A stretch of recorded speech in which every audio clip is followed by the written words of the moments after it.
اور زمانہ آیا پھر جناب یعقوب کا، ہم نے دیکھا کہ گریا پہ گریا کیے جا رہے ہیں، گریا پہ گریا کیے جا رہے ہیں۔ پوچھا گیا کیا بات ہے، کیوں اتنا گریا کر رہے ہیں؟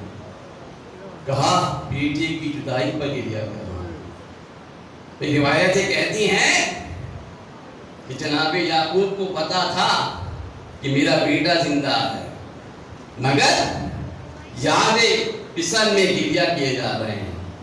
اب کوئی ہے نہیں کہ جو بولے یعقوب یہ کام بدعت کیوں کر رہے ہو، زندہ پر ماتم کیوں کر رہے ہو؟ آپ کو بھی پتا ہے یہ زندہ ہے، پھر گریا ازاری کیوں ہو رہی ہے؟ یہ بتایا جا رہا ہے کہ نہیں، یہ نبیوں کی سنت ہے کہ زندہ پر ماتم کرتے ہیں۔ اور اب پھر صبح ہوئی، جناب یعقوب شاہراہ عام پر بیٹھ گئے ہیں۔ پوچھا جائے کیا کر رہے ہیں آپ نبی ہیں، اللہ کے ولی ہیں، اس شہرے پر کیا کر رہے ہیں؟ کا انتظار کر رہا ہوں۔ کا کس کا انتظار کر رہے ہیں؟ کہ شاید کوئی قافلہ آ جائے، میری بیٹی کی خبر لے کر آ جائے، یا مجھے میری بیٹی تک پہنچا دے۔ تو دیکھا ہم نے بھئی نبیوں نے ہمیں سکھایا، ان کی سنت یہ تھی کہ وہ زندہ پر رو بھی رہے ہیں اور غائب کا انتظار بھی کر رہے ہیں۔ اور اب زمانہ آیا آخری نبی کا کہ اب تو تمام انتظار کا زمانہ ختم ہو گیا ہے، مگر ایسا لگتا ہے کہ مشیت الہی کو انتظار اتنا پسند ہے کہ چاہ رہی ہے قیامت تک انتظار امتیں کریں۔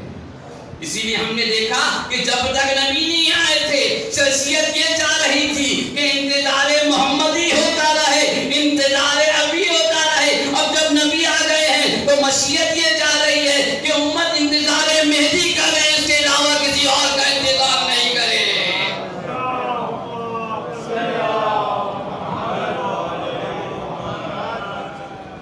کہ اب شریعت یہ چاہ رہی ہے کہ یہ انتظار کرتے رہیں۔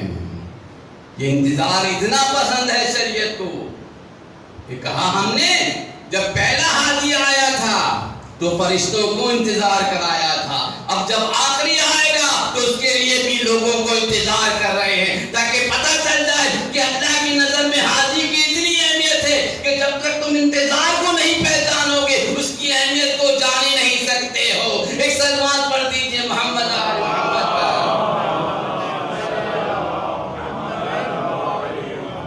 اسی لیے رسول اکرم صلی اللہ علیہ وآلہ وسلم فرما رہے ہیں کہ میری بیٹی کی صفت یہ ہے کہ جو الہی صفت ہے، کہ اللہ کی صفت یہ ہے کہ وہ موجود ہے مگر نظر نہیں آتا ہے۔ میری بیٹی کی بھی یہ صفت ہے کہ وہ دنیا میں موجود ہے مگر لوگوں کو نظر نہیں آتا ہے۔ ایک سلوات پڑھ دیجئے محمد آل محمد پر۔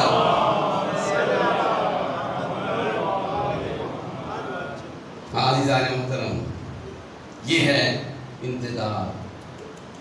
کہا جا رہا ہے کہ انتظار کرو۔ یہ اکثر یہ سوال ہوتا ہے کہ جناب آپ کے 12 امام آئے تھے، 11 تو ظاہر تھے، یہ 12ویں کیوں چھپ گئے؟ یہ فلسفہ کیا ہے چھپنے کا؟ اس میں کیا منطق ہے کہ 11 تو ظاہر ہو گئے، 12واں چھپا بیٹھا ہوا ہے، کسی کو پتہ بھی نہیں ہے اس کا مقصد کیا ہے، اس کا ہدف کیا ہے؟ اب جو عام شیعہ ہیں جنہیں پتہ نہیں وہ پریشان ہو جاتے ہیں اس طرح کے سوال سن کے کہ بھئی واقع جب 11 کو ظاہر کر دیا تو 12ویں کو ظاہر کرنے میں کیا مشکل تھی؟ مگر نہیں، بتایا جا رہا ہے کہ دیکھو ایک ہدف ہے، ایک مقصد ہے اس کا۔ اس کو یوں سمجھ لیجیے، ایک کلاس میں 11 مہینے تک بچہ جب بھی اس کو کوئی مشکل آتی ہے، یونیورسٹی میں کوئی بھی اسٹوڈنٹ کوئی سوال کرنا چاہتا ہے، درود بھیجیے محمد آل محمد پر۔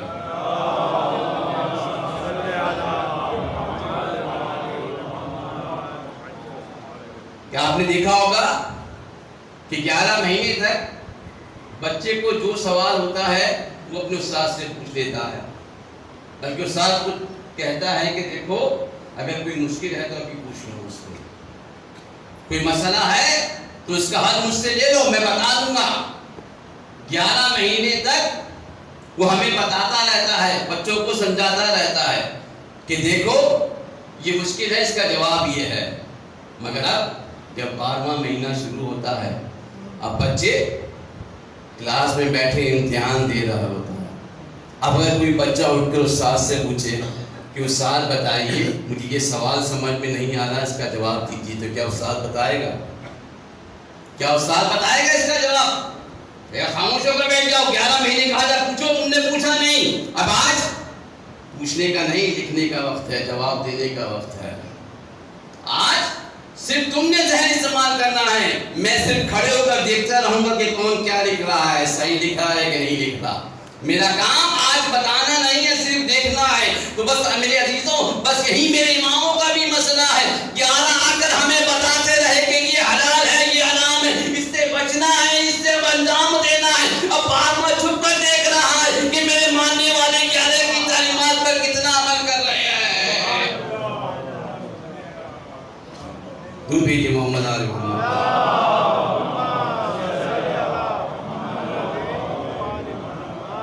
میرے ماننے والے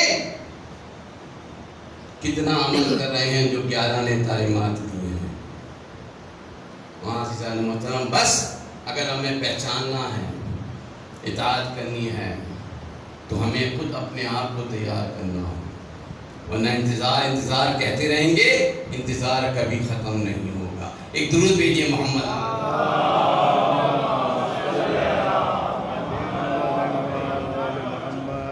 اور ادھر قرآن نے کہا دیکھو میرے رسول کی فضیلت کو دیکھو کہ جب اللہ نے کہا کہ جناب موسیٰ کے زمانہ ہے، جب اس دنیا میں آئے ہیں اور ماں نے اس صندوق میں چھوڑ دیا ہے، جناب آسیہ کے پاس وہ پہنچا ہے، اور جیسے ہی فرعون نے دیکھا ہے، کہا لاؤ یہ بچہ مجھے دے دو، لاؤ یہ بچہ مجھے دے دو. مگر جناب آسیہ کیا کہہ رہی ہیں؟ کہا نہیں، یہ قرۃ عینی ولک، کہ یہ میرے لیے اور تیرے لیے سکون کا باعث ہوگا. اس کو قتل نہیں کرنا ہے، اس کو قتل نہیں کرنا ہے. مگر فرعون شک کر رہا ہے کہ نہیں، یہ وہی بچہ ہے جو میری سلطنت کو ختم کر دے گا. اچھا ایک شرط ہے، میں اس کا امتحان لے لیتا ہوں، اگر یہ امتحان میں کامیاب نہیں ہوا تو میں چھوڑ دوں گا. کہا اچھا جاؤ امتحان لو. اب جناب فرعون کے سامنے 2 دش رکھ دیے گئے، ایک میں ہیرے اور موتی رکھ دیے گئے، ایک میں آگ رکھ دی گئی. کیونکہ فرعون جانتا ہے کہ نبی بھی کوئی ایسا کام نہیں کرتا کہ جو اپنی ذات کو نقصان پہنچا دے. کہا لاؤ بچے کو لایا جائے. اب جناب فرعون آئے اور چاہ رہے ہیں کہ ہیرے موتی کی طرف جائے، کیونکہ آنکھ کو ہاتھ لگانا خلاف عقل ہے، یہ جلا دے گی. مگر جناب ابراہیم ہاتھ پکڑ کر آنکھ کی طرف لے جا رہے ہیں. ایک بار ہوا بچے نے پھر ہاتھ چھڑایا، پھر ہیرے کی طرف جانا چاہا، مگر جناب جبرائیل نے ہاتھ پکڑا اور پھر ان کا ہاتھ آنکھ میں لگایا، انہوں نے انگارہ اٹھایا اور زبان پہ لگایا، جس کی وجہ سے لکنت پیدا ہو گئی تھی. تو بھائی فرعون تھا، مگر جانتا تھا کہ نبی چاہے بڑا ہو یا چھوٹا ہو، اس کی عقل پر کوئی چیز اثر نہیں کرتی ہے. مگر یہ ماننے والے ہیں کہ اپنے نبی کے بارے میں کہتے ہیں کہ نعوذ باللہ ازیان بول رہے تھے، نعوذ باللہ ازیان بول رہے تھے. کیوں؟ کیونکہ پہچانتے نہیں ہیں اپنے نبی کو. اور جب جناب آسیہ نے کہا کہ دیکھو اس کو قتل نہیں کرنا، یہ میرے لیے سکون کا باعث ہے، اور قرآن نے انہیں کیا کہا کہ یہ جنت میں بھی عورتوں کی سردار بن گئی ہیں. اب ان کا مقام اتنا بلند ہو گیا کہ بعض روایتوں میں آیا ہے کہ ان کی شادی جنت میں جناب رسول خدا صلی اللہ علیہ وآلہ وسلم سے کرا دی ہے. بھائی اتنا رتبہ بلند ہو گیا کہ ایک بار صرف کلیم اللہ کو بچایا تو ان کا رتبہ اتنا بلند ہو گیا کہ وہ جنتی ہو گئی، جنت میں عورتوں کی سردار بن گئی. مگر یہاں ساری ابو طالب اور خلیل کی عبادت کرتے رہے، ان کی حفاظت کرتے رہے. مگر مسلمان کہتے ہیں کہ نعوذ باللہ جہنمی ہیں، کہ ایک بار بچ آیا ہے تو کہا جا رہا ہے یہ جنت میں عورتوں کی سردار ہیں، اور ادھر حبیب اللہ کو جناب ابو طالب بچاتے رہے زندگی بھر، مگر ماننے والے کہہ رہے ہیں کہ یہ جہنمی ہیں۔ ایک صلوات پڑھ دیجئے محمد آل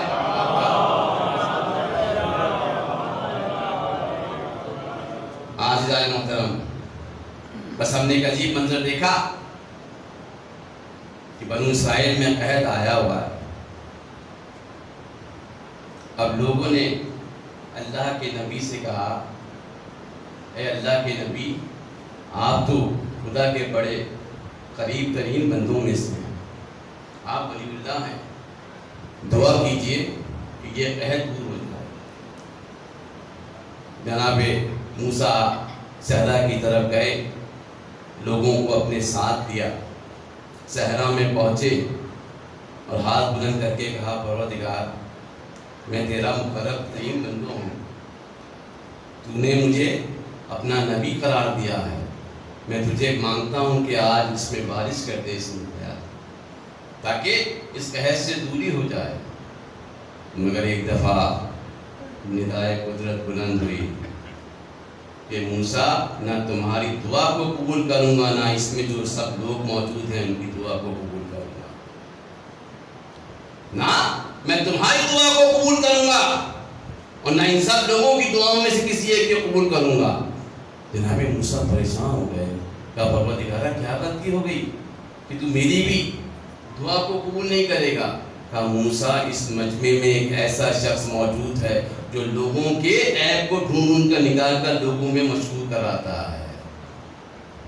یا آج ہمارا بھی مسئلہ یہی ہے کہ جہاں چار لوگ بیٹھ گئے ایک شخص کی غیبت کرنا شروع ہو جاتی ہے، اس میں کوئی عیب ہو یا نہیں اس کا مذاق اڑانا شروع ہو جاتا ہے، حتیٰ تو یہ کہ چار میں سے اگر چوتھا چلا جائے تین مل کر اس کی غیبت اور تہمت لگانا شروع کر دیتے ہیں۔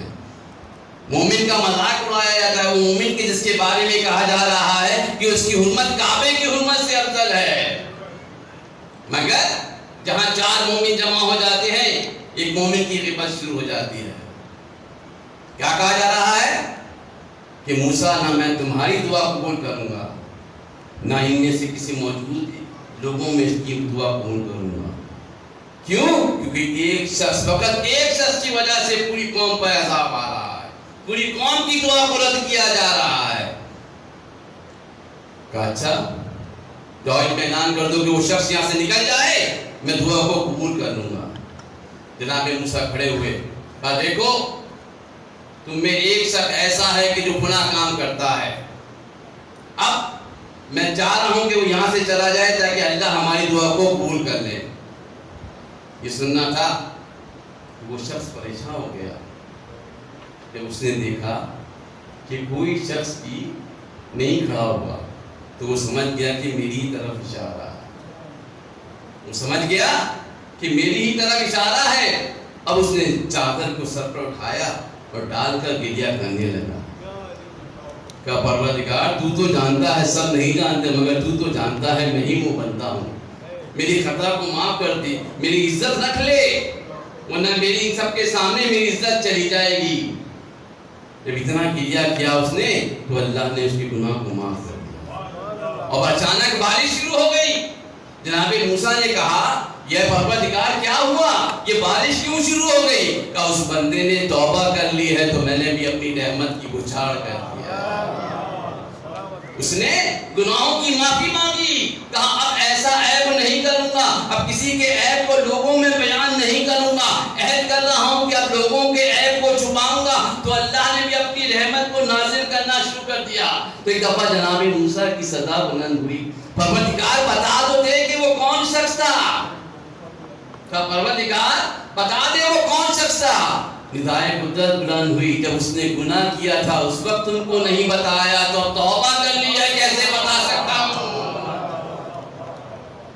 جب توبہ کر لی تو میں کیسے اس کو گناہ کو بتا سکتا ہوں۔ ایک صلوات پڑھ دیجئے محمد آل محمد۔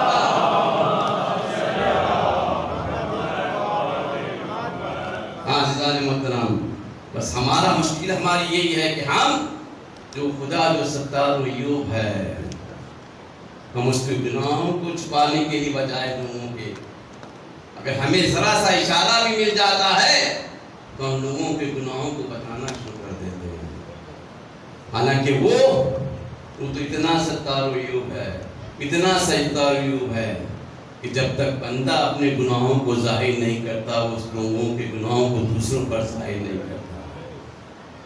اس کو یہ بات پسند ہی نہیں ہے کہ برائی کا انتشار کیا جائے، فخر سے بتایا جائے کہ میں نے گناہ کیا ہے۔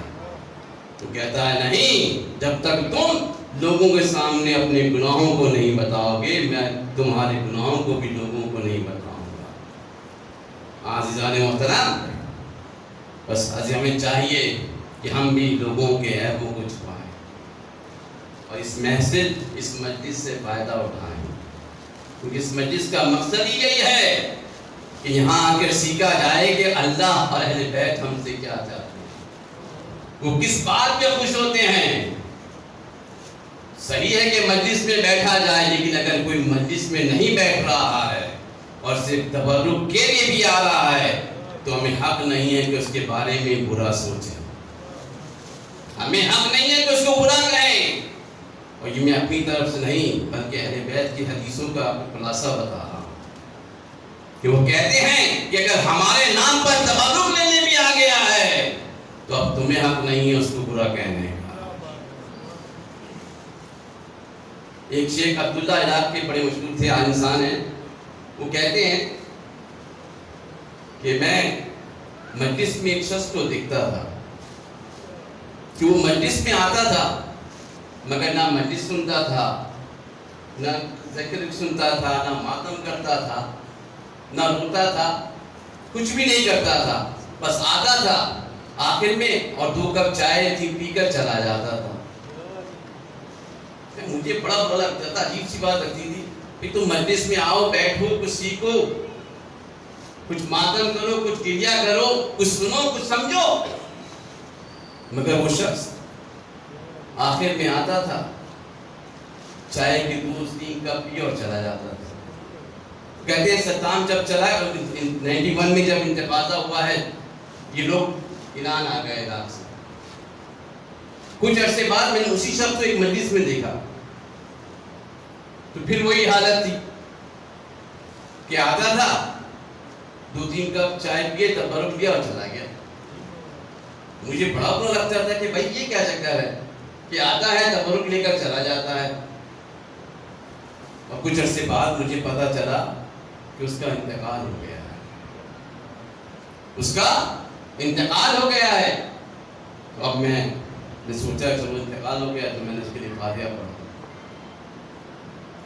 کچھ عرصے بعد وہ کہتا ہے کہ میرے خواب میں وہ شخص آیا، وہی شخص جو تبرک اور چائے پی کر چلا جاتا تھا، میرے خواب میں آیا تو میں نے ایک عجیب منظر دیکھا کہ برزخ میں وہ ایک خوبصورت باغ میں بیٹھا ہوا ہے، وہ ایک خوبصورت باغ میں بیٹھا ہوا ہے۔ میں بڑا پریشان ہوا، میں نے کہا کہ تمہیں باغ کس نے دیا؟ اتنے خوبصورت باغ میں تم بیٹھے ہو، یہ تمہیں کس نے دیا؟ کہا امام حسین نے مجھے یہ باغ دیا، امام حسین نے مجھے یہ باغ دیا ہے۔ کہا تمہیں باغ دیا ہے؟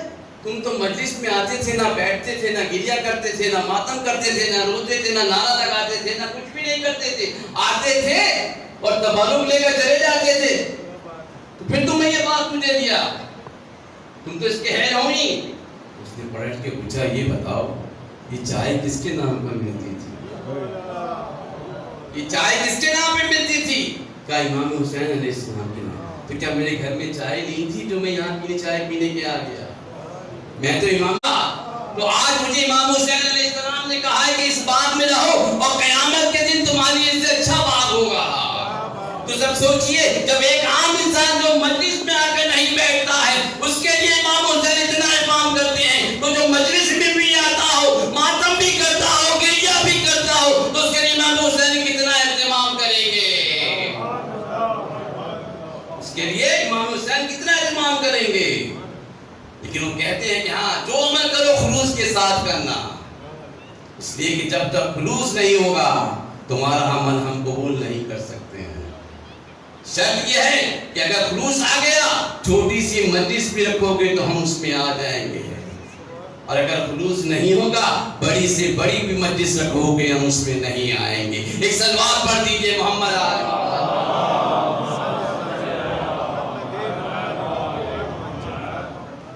حاضران محترم، بس اس کا درس یہی ہے اس مجلس کا کہ ہم میں وفا اور خلوص پیدا کرنا ہوگا، کہ جب تک وفا اور خلوص نہیں آئے گا اہل بیت ہم سے محبت نہیں کریں گے، امام کا ظہور نہیں ہوگا جب تک وفا اور خلوص نہیں آئے گا، کیونکہ ان کو پتا ہے یہی الجل کہنے والا کل یہی ہماری بات نہیں مانے گا۔ آج الجل کہہ رہا ہے، کل جب ہم اس کو سزا دیں گے تو یہی کہے گا کہ ہمیں ایسا امام نہیں چاہیے جو اپنے چاہنے والوں کو سزا دیتا ہو۔ اسی تو ہم نے دیکھا تھا کہ مولا بازار سے گزر رہے تھے، امام علی امیر المومنین علی ابن ابی طالب علیہ السلام ایک بازار سے گزر رہے تھے،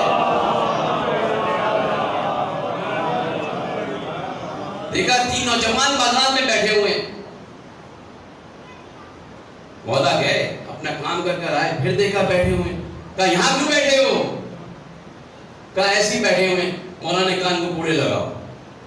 کہنے کے مولا ہم تو آپ کے چاہنے والے ہیں۔ کہا اس لیے تو مان رہا ہوں کہ تم میرے چاہنے والے اور حضور بازار میں کیوں بیٹھے ہو، جو شیطان کی جگہ کہلاتی ہے، کہ ہمارا چاہنے والا ایسی جگہ جائے گا نہیں کہ جہاں پر گناہ ہو رہا ہو، کہ جہاں بازار جہاں انسان اپنی ضرورت کی چیزیں لینے جاتا ہے، مگر اگر فارغ جا رہا ہے تو سمجھ لو کوئی غلط کام مجھ سے ہو جائے گا، وہاں میرے مولا کو قبول نہیں ہے کہ کوئی ایسے جا کر بیٹھے۔ تو ہم محفلوں میں جائیں جہاں مومن کی غیبت ہوتی ہو تو پھر امام کی نظر میں مقام کیسے ہو سکتا ہے؟ ایک صلوات پڑھ دیجئے محمد آل محمد پر۔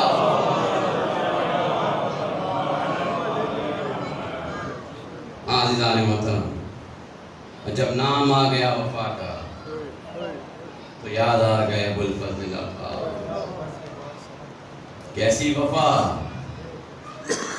کہ سب کچھ قربان کرنے پر تیار ہے اپنے مولا کے لیے، کہ روایتیں کہتی ہیں کہ جب جون کے جنازے پر گئے ہیں نا میرے مولا تو گریہ کیا ہے۔ بقر حسین کے روایتوں نے لکھا ہے کہ امام حسین نے بقر گریہ کیا ہے۔ علی اکبر کے جنازے پر گئے ہیں تو فقط بقر حسین امام حسین نے گریہ کیا ہے۔ قاسم کے جنازے کو جو سمیٹا ہے تو فقط بقر حسین کی صدا بلند کی ہے، مگر روایتیں کہہ رہی ہیں، اشکیا کہہ رہے ہیں کہ جب جناب ابوالفضل کی لاش پر پہنچے ہیں تو صرخ حسین گریہ نہیں کیا بلکہ چیخ و پکار شروع کی ہے کہ ہائے میرا عباس مارا گیا، اب کون ہے جو میرا سہارا بنے گا؟ ارے میرا بھائی آج مجھ سے چھوٹ گیا جو میرا نہیں میرے حرم کا بھی آسرا تھا۔ شہزادی زینب کہتی ہیں کہ شب عاشور میں بھیا عباس کے پاس گئی، کہا بھیا آج تم سے ایک عہد لینا ہے۔ ابھی بیبیاں میرے پاس آئی تھی اور مجھ سے کہہ رہی تھی زینب، شہزادی زینب، ارے کل کیا ہوگا، کیا ہماری چادریں محفوظ رہیں گی کہ نہیں؟ تو بھیا اب میں پوچھنے آئی ہوں، مجھے بتائیے کہ کیا کل ہماری چادریں محفوظ رہیں گی کہ نہیں؟ بچے عباس نے کہا شہزادی وعدہ کرتا ہوں کہ جب تک زندہ رہوں گا ارے آپ کی چادروں پر کوئی آنچ نہیں آئے گی۔ عباس یہ وعدہ کر رہا ہے کہ جب تک زندہ ہے حرم کے نزدیک کوئی نہیں آ سکتا ہے۔ شہزادی سیریانیوں کے پاس پہنچی اور کہا بیبیوں میرے بھائی نے وعدہ کر لیا ہے کہ جب تک میں زندہ ہوں کسی کی کوئی چادر پر آنچ نہیں آئے گی۔ ارے بیبیوں پریشان مت ہو، میرے بھائی نے وعدہ ادا کیا ہے اور میرا بھائی جو وعدہ کرتا ہے نا وہ پورا کرتا ہے۔ جزاکم ربکم عزادارو، مگر ایک وقت آیا کہ سارا لشکر شہید ہو گیا۔ جناب عباس ایک دفعہ مولا کے پاس پہنچے کہا مولا مجھے بھی اجازت دے دیجئے، میں بھی آپ پر قربان ہو جاؤں۔ مگر جناب حسین نے کہا عباس تم تو میرے لشکر کے سپہ سالار ہو، میں تمہیں کیسے اجازت دے دوں؟ ارے عباس نے دائیں دیکھا بائیں دیکھا، کہا اب جب کہاں ہے وہ میرا لشکر؟ ارے جس کو میں سردار ہوں، اپنا محمد ہے، نہ علی اکبر و قاسم ہے، نہ حبیب ابن مسائل و سجا ہے، کہاں ہے وہ لشکر جس کا میں سپہ سالار ہوں؟ مگر اجازت نہیں مل رہی۔ ایک دفعہ خیمے سے باہر آئے تو کیا دیکھا؟ ننھی سکینہ بیٹھی ہوئی ہے۔ جیسے ہی چچا کو دیکھا کہا چچا تھوڑا سا پانی لے آئیے، پیاس نے ہماری حالت خراب کر دی ہے۔ کہا بیٹا بس اجازت دلا دو چچا کو۔ چچا وعدہ کرتا ہے کہ پانی لے کر آئے گا۔ سکینہ بابا کے پاس پہنچی، کہا بابا ارے امو کو اجازت دے دیجئے، امو پانی لے کر آ جائے، مگر بابا حسین اجازت نہیں دے رہے۔ ایک دفعہ سکینہ نے اصرار کیا تو کہا جاؤ عباس اب نے تمہیں اجازت دے دی۔ ارے جناب عباس چلے۔ سکینہ نے بچوں کو جمع کیا، آؤ بچوں آ جاؤ، ارے میرا چچا پانی لینے گیا ہے اور چچا نے وعدہ کیا ہے کہ میں تمہارے لیے پانی لے کر آؤں گا، اور جو وعدہ کرتا ہے نا میرا چچا وہ پورا ضرور کرتا ہے۔ بچے آئے، کوزے ہاتھوں میں اٹھائے ہوئے آئے کہ چلو پانی آ رہا ہے۔ جناب عباس چلے، ارے مشکیزہ بھرا، اور مشکیزہ بھرنے کے بعد ایک دفعہ جب پلٹے ہیں تو شور اٹھا کہ اگر یہ پانی خیام میں پہنچ گیا تو پھر ان کا مقابلہ نہیں کیا جا سکتا۔ ارے تیر پر تیر چلنے شروع ہوئے، ارے ایک سیدھے ہاتھ پہ گز لگا، امام حضرت عباس کا دایاں بازو شہید ہو گیا۔ بچوں نے دیکھا علم نیچے آنے لگا، بچوں کی آس ٹوٹ گئی۔ کہا سکینہ تمہارے چچا کا علم نظر نہیں آ رہا، مگر ایک دفعہ علم بلند ہوا۔ کہا سکینہ نے بچوں سے کہا بچوں دیکھو دیکھو میرا چچا آ رہا ہے، دیکھو یہ علم بلند ہو گیا ہے، میرا چچا بڑا باوفا ہے، وہ پانی لے کر ضرور آئے گا۔ مگر ایک دفعہ دوسرا گز چلا، امام حضرت عباس کا دوسرا بازو بھی ختم ہو گیا، علم کو ہاتھ سے سکھانے لگے، مگر ایک تیر چلا جو حضرت عباس کی آنکھ میں بس ہو گیا اور پانی بھی سارا بہ گیا۔ ایک دفعہ عزیزان محترم ذرا سوچئے جب آپ کی آنکھ میں کوئی تکلیف ہوتی ہے تو آپ کیا کرتے ہیں؟ سب سے پہلے اپنے ہاتھ سے آدھی کے آنسوؤں کو صاف کرتے ہیں، مگر آئے میرا قاضی بس دو کہ آنکھ میں تیر لگا ہوا ہے، ارے اس تیر کو کیسے نکالے، کہاں کیسے یہ نکالے، مگر نکال نہیں پایا۔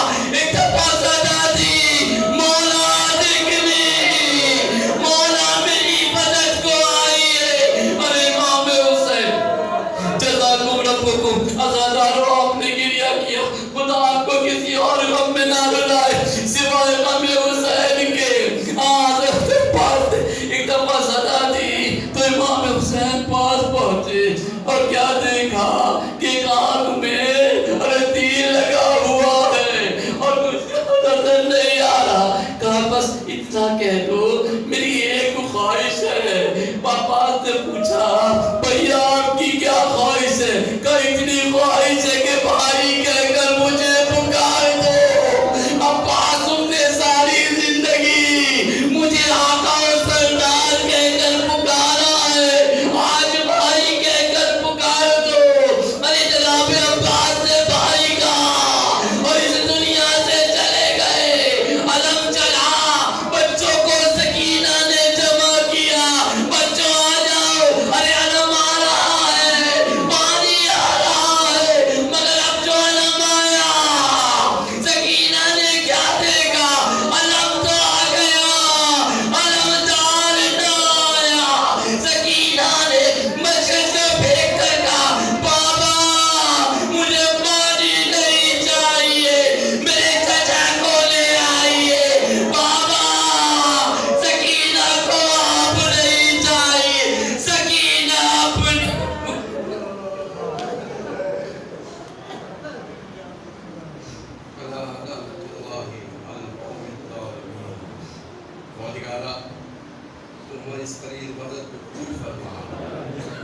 برکت سے ہمارے گناہوں کو بخش دے، جو بیماروں نے صحت کامل عطا فرما، جو بے اولاد و اولاد صالح عطا فرما، ہمیں دنیا میں محمد صلی اللہ علیہ وسلم کی زیارت عطا فرما، اور آخرت میں ان کی شفاعت سے محروم کیا، ہمیں ہر قسم کی آفت و بلا سے محفوظ فرما، اور ہمارے ایمان کی ضرورت میں تاجیل فرما، اور ہمیں ان کے انسان بے شکار ربنا تقبل منا انك انت السميع العليم